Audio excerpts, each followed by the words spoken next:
This is the podcast Your Spiritual Shift with hosts Jennifer Matthews and Karl Gruber.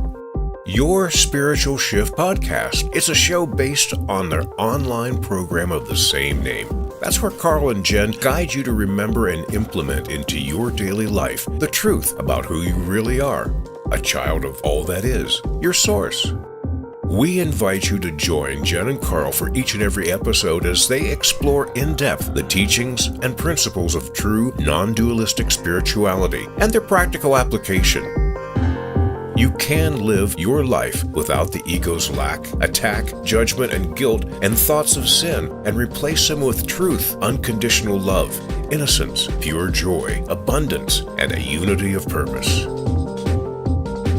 Now, here's Jennifer Matthews and Karl Gruber with Your Spiritual Shift.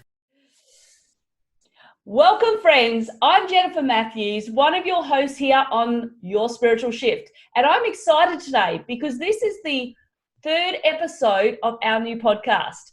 Today, my host, Karl Gruber, and I will be discussing and going deeper into some of the key teachings and principles of A Course in Miracles. All right. Thank you, Jen. In our first show, she and I introduced you to understanding the difference between the ego's dualistic thought system of an ever-changing and shifting world based on sin, judgment, lack, guilt, and especially an attack and the dogma of separation, and its differences with that of the true non-dualistic spiritual teachings of your source of all that is, one where all is one, no sin or guilt exists, and only pure unconditional love and forgiveness are your true reality. In other words, everything you think you see and perceive in the world is not real, and instead of your true reality is at home with your Creator, who is taking loving care of you right now as you sleep within this nightmare of separation from your brothers and all that is. So as you can see, there's so much for us to discuss to help you open your heart and your mind to awaken to the light of the truth of your true oneness with everything that exists. So hey, Karl, how are you doing today? Oh, I'm doing great. And you know what? I'm so glad that you mentioned that there's so much for us to discuss. I mean, just like, let's do an overview of what we've covered so far in our first couple podcasts. Non-dualistic spiritual teaching is that this world, this life, each of us perceives is actually a dream, a literal nightmare.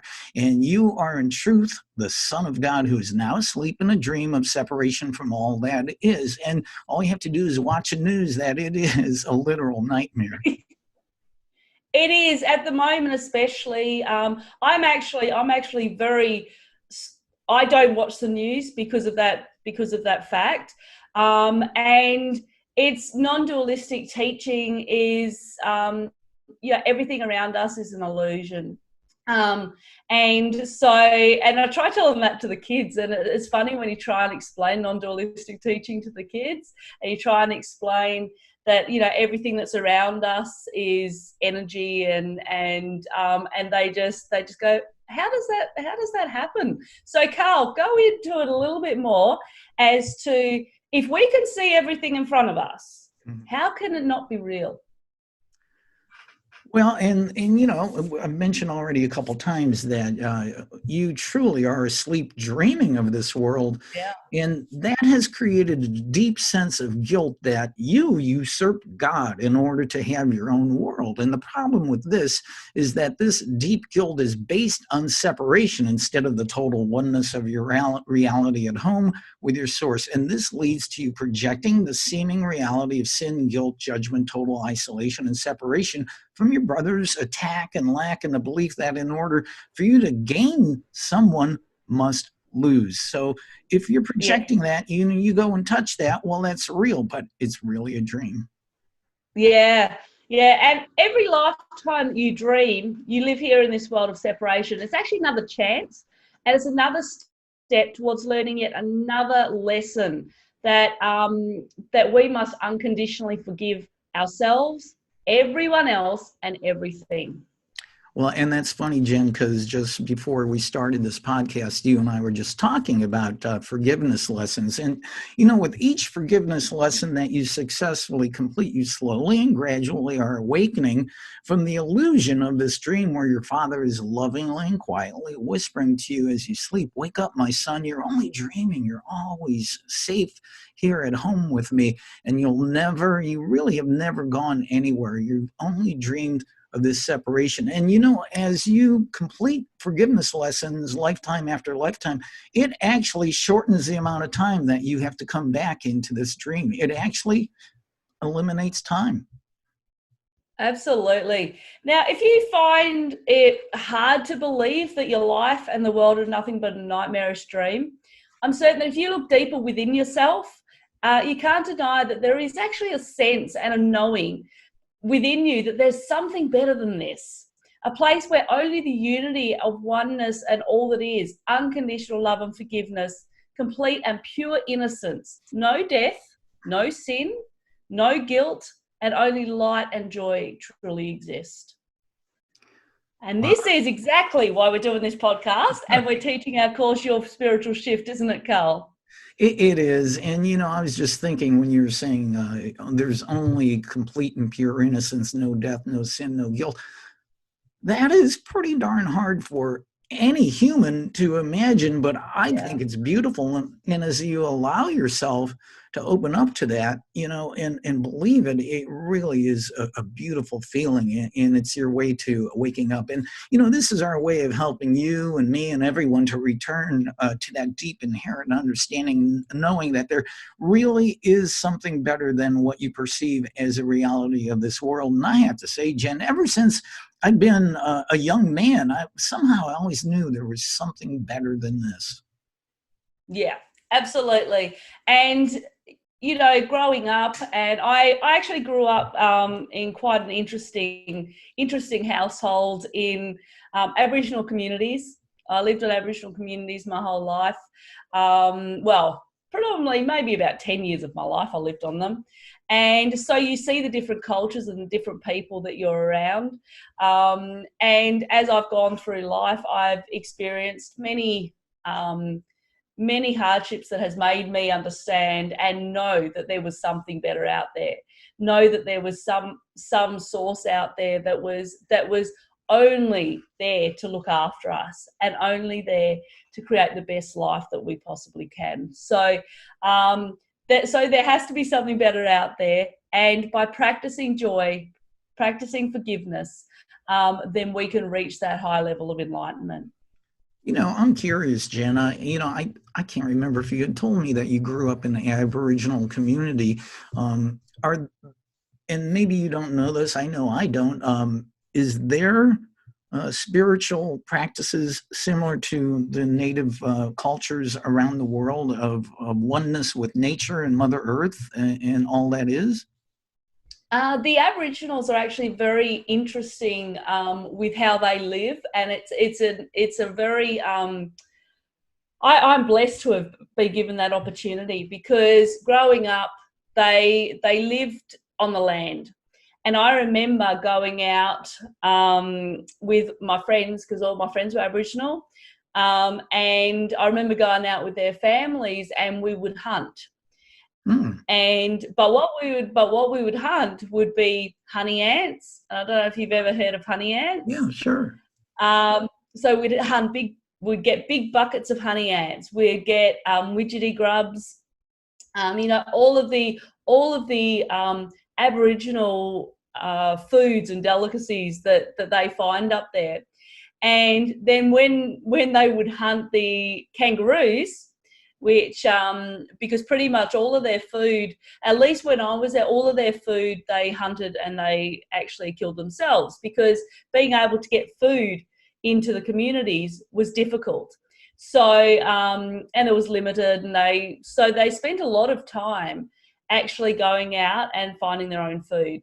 And so they'll get this kangaroo, and all of a sudden you'd be watching them, and they would be dragging this kangaroo. They'd killed it. They'd be dragging this kangaroo, and then this kangaroo they would chuck onto the top of the stove, and it would just sit there.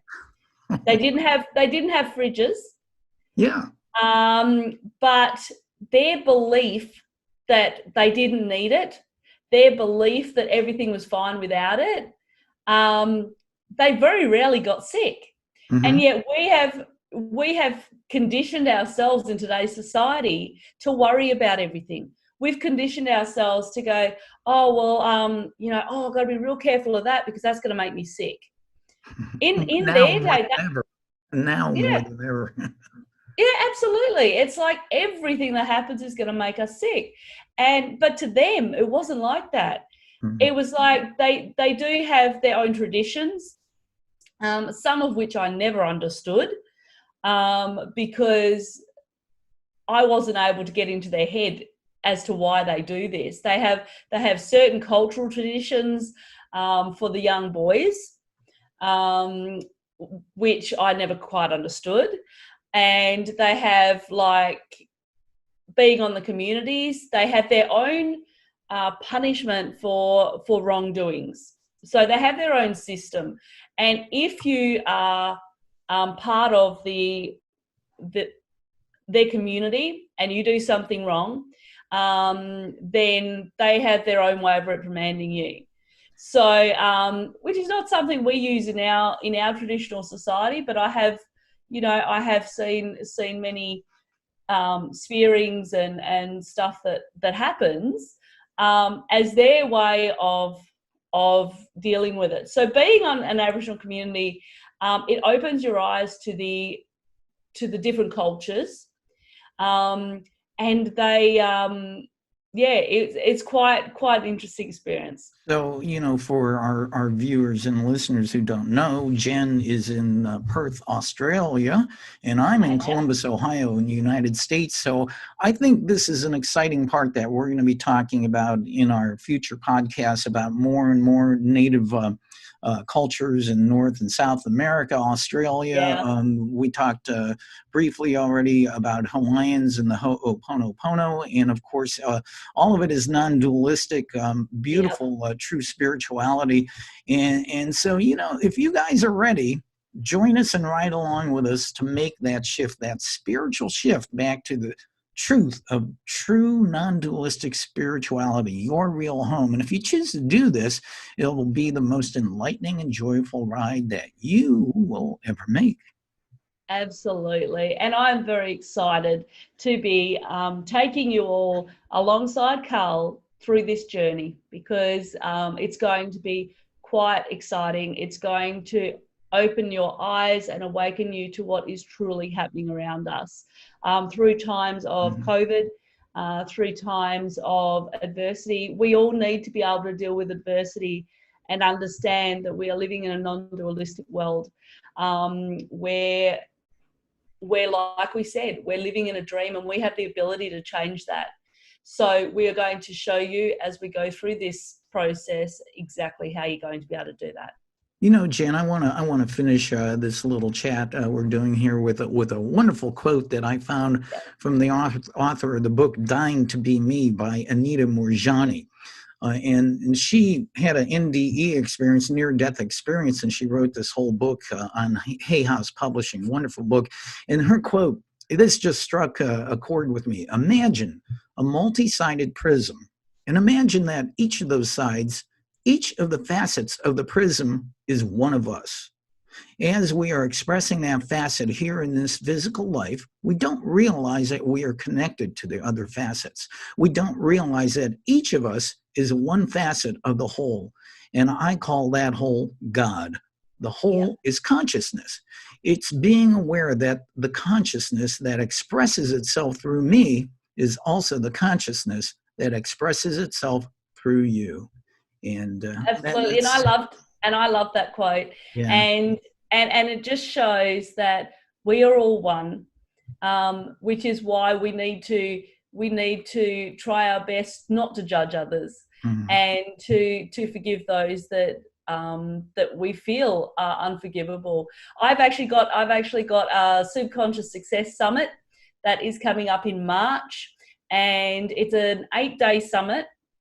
And I've got one of the days is actually on adversity and resilience. So there's some incredible stories as to how people have actually, through forgiveness and through love, they've been able to transform the adversity they've had in their lives to be able to create joy once again. In one of the days, it's on limited beliefs and emotions. And one of the ladies that's speaking on that is talking about forgiveness. So it's really important that is like a top tip for being able to actually obtain that pure enlightenment. Well, and I hope all of you watching and listening will choose to join Jen and I with our 12-week program we're going to be coming out with in a few weeks here. And of course, it's called Your Spiritual Shift. But that's it for another podcast here with Jennifer Matthews and Karl Gruber and Your Spiritual Shift. Thank you, everybody, so much. We appreciate you joining us. Thank you very much. Bye-bye. Your Spiritual Shift, the podcast, is based on the program of the same name and is taught by your hosts, Jennifer Matthews, a certified naturopath and spiritual counselor, and Karl Gruber, a certified law of attraction life coach and spiritual counselor.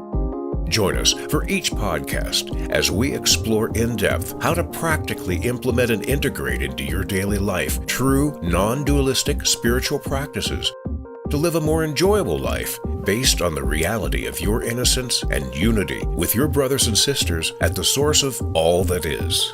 Much love and light to you. Until next time, my friend.